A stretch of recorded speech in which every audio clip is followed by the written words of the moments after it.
Hey, tactical guys. We started this week basically talking about pistol optics and how you can mount them to your handgun. Now we're going to start talking about your carbines, like your AR-15s and your AKs.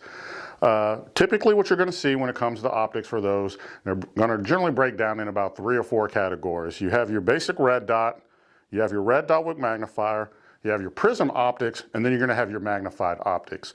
The benefit to your red dots are, one, they're affordable. You can normally find a halfway decent one for about $150. You're talking about like your SIG, Romeo MSRs, or your Holosun series.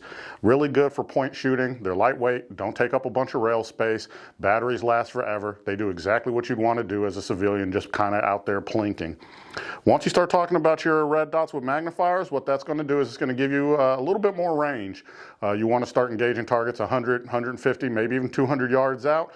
What it does is it does offer you that 3 or 4 times magnification. It simply clips onto the back of your AR right behind your primary optic and allows it to give it, that magnified ability.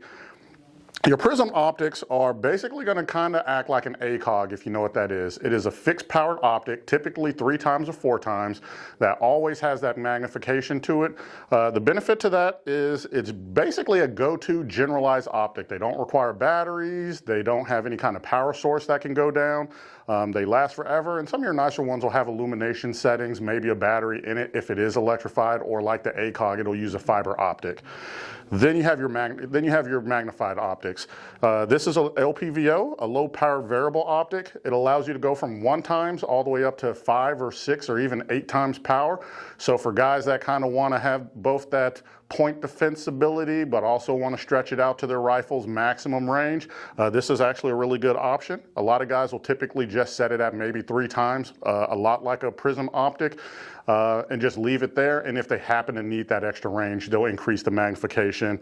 A lot of them will even come with the ability to mount like an RMR or a small red dot. That way, if you do happen to have it on a high magnification setting and you want to rapidly switch between long range and short range shooting, for example, competition shooting or combat style shooting, you don't actually have to fiddle around with the magnification setting. You just leave that at one setting and then swap to your red dot when you need those really close quarter impact shots.